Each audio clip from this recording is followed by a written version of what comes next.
かゴー、腕に猿のりがついてるぞ。おお、ついてる。早速ゲットだ。ってあれ、もう誰かにゲットされてるんじゃ。まさかそのゲットした相手って。や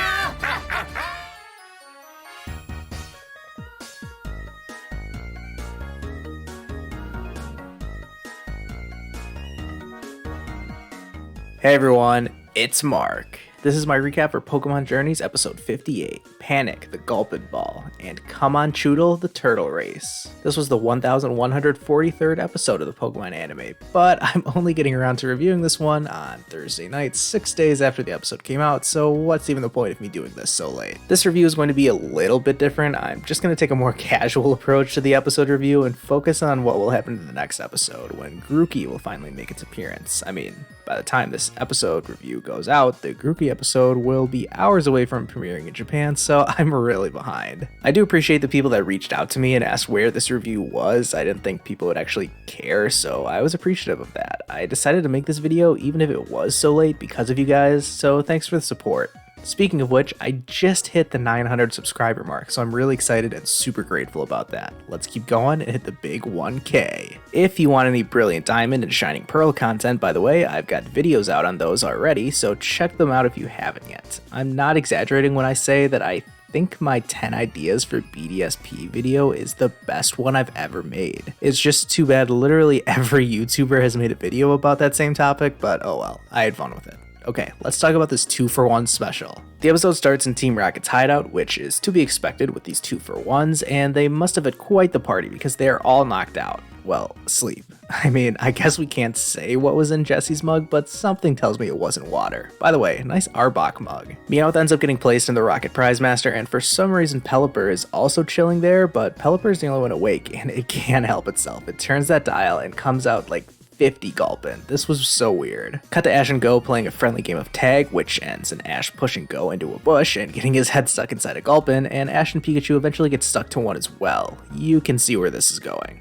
Fun fact though, Ash and Go only appeared in the first part of this episode, and none of Go's Pokemon appeared in the entire episode, which was the first time ever since Scorbunny debuted and became Go's first. That's such a weird streak, and in general it's kind of strange to me that ever since it evolved into a Cinderace, we've seen Go's starter Pokemon less and less. Sato-Go shippers rejoiced at the next scene, which was both funny and awkward, but eventually Ash and Go get caught up in a Gulpin stampede reminiscent of Ash's Tauros, and now they are totally stuck inside this Gulpin ball. They travel around picking up terrain as they keep sticking to everything they touch, while also being kind of like a bouncy ball, but also it's not always bouncy.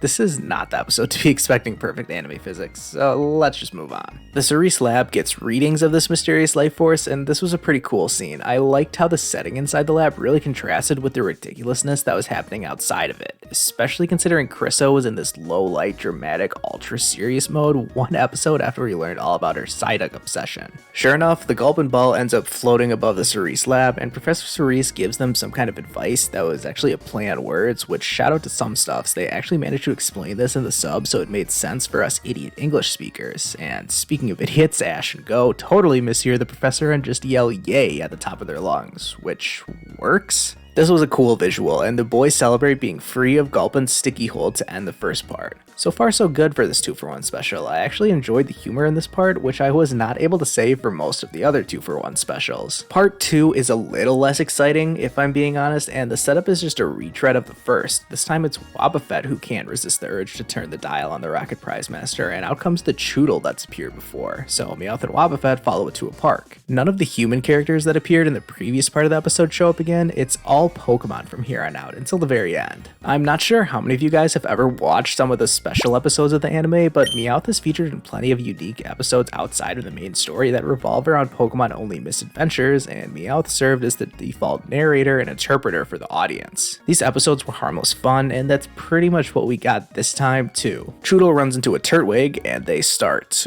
racing against each other. Again, I actually liked the humor in this part since they acknowledged the ridiculous nature of it all by zooming out and showing these turtles moving at the speed of, well, turtles, and making it seem like the most action-packed race ever, while Meowth and Wobbuffet were just casually strolling along to keep pace with them. We get an actual race between the two, and even more turtle Pokemon join in throughout. We get a few twists and turns along the way, including whatever was going on here after Chewtle sprayed Turtwig with Water Gun to restore its energy. The turtle section concludes with basically every turtle Pokemon ever making an appearance, and trivia time again, this was the first Turtonator to appear in the anime that isn't Kiawe's, and it turns out to be this guy's Pokemon, as we see the Turtle Master make his appearance. I was wondering where Blastoise was in that big group of turtle Pokemon. All of his Pokemon head home for the day, leaving Chewtle to finish the race, and the episode ends with everyone celebrating after a fun day at the park.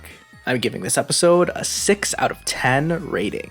This was the third episode that's been split up into a 2-for-1 special, and I thought this was easily the best one so far. Like I said before, I actually thought the Gulpin Ball segment was really funny, which I can't say about the other 2-for-1 specials prior to this one. I mean, I say that, but I wonder if I was too hard on the first one when it came out. We hadn't ever seen anything like it before, so maybe I was too critical of it at the time. I feel like looking back on it, the Magikarp jump segment was actually pretty funny. And I'm still not the biggest fan of the Slowking segment, but I do think it's one of the rare instances of the dub actually improving something from the original. But do I want to see more 2-for-1 specials in the future? No, I wouldn't go that far. I brought up the side story episodes and Pikachu shorts earlier, and those were set aside from the main series because they weren't fully fledged episodes, and that's how I feel about these. I still enjoy them because they're Pokemon anime content, but they're definitely not my preferred style of episodes. If I had to suggest a way to improve on them going forward, I'd suggest varying up the characters we see in them. It was fun to see Chewtle again this time since we hadn't seen it in a while, but what about an episode that takes place when Ash and Go are away on a journey, and we get to see the Pokemon inside the Cerise Park interacting with one another? What does Gengar get up to when Ash is gone? Stuff like that could add some more depth to the series instead of, haha, look at this Marshtomp and Ludicolo, how ridiculous. Let me know what you guys think about this episode and the 2-for-1 specials in general. The next episode, okay, here's what we all want to talk about. I mean, I guess since many of you will probably watch this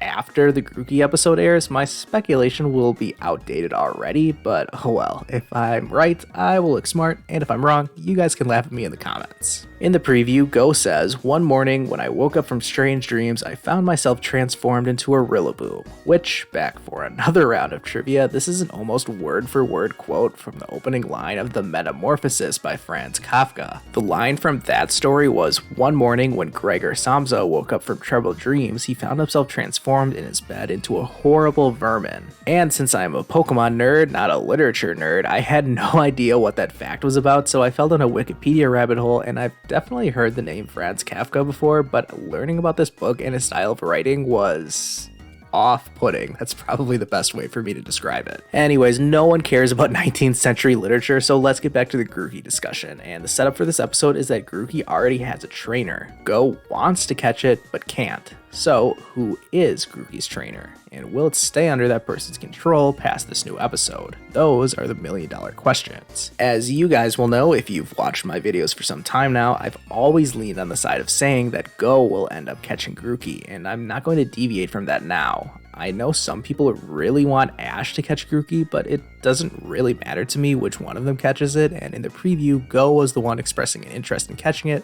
so I think if Grookey's going to end up with one of these two, it'll be with Go. As for this whole who is Grookey's trainer thing, the preview kind of hinted that it could be Team Rocket, which would be quite the turn. I don't think that's who Grookey's original trainer is going to be, but I also don't have any better guesses. What I do know is that just because it has a trainer doesn't mean Ash or Go won't end up with it. I mean, we've already seen Go trade for Pokemon in this series, and Chloe's Eevee technically already had owners before it joined her. I mean, that situation was a little different, but you guys get what I'm saying. If the show is creative enough, I think it's totally possible that it finds a way for Grookey to end the episode with a different trainer than whoever this mystery trainer will be. So, my official prediction will be that by the end of the episode, Go will have caught Grookey.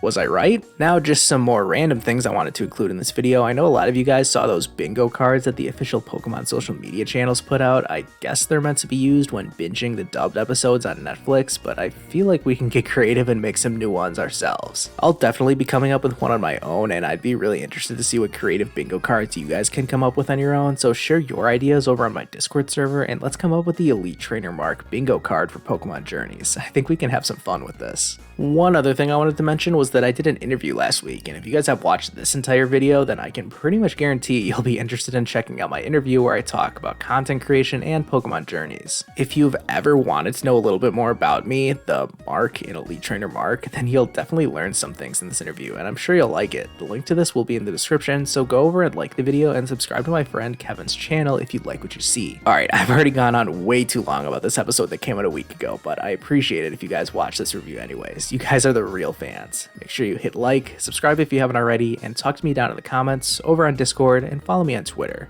We're officially on the road to 1,000 subscribers, and I'll see you guys next time.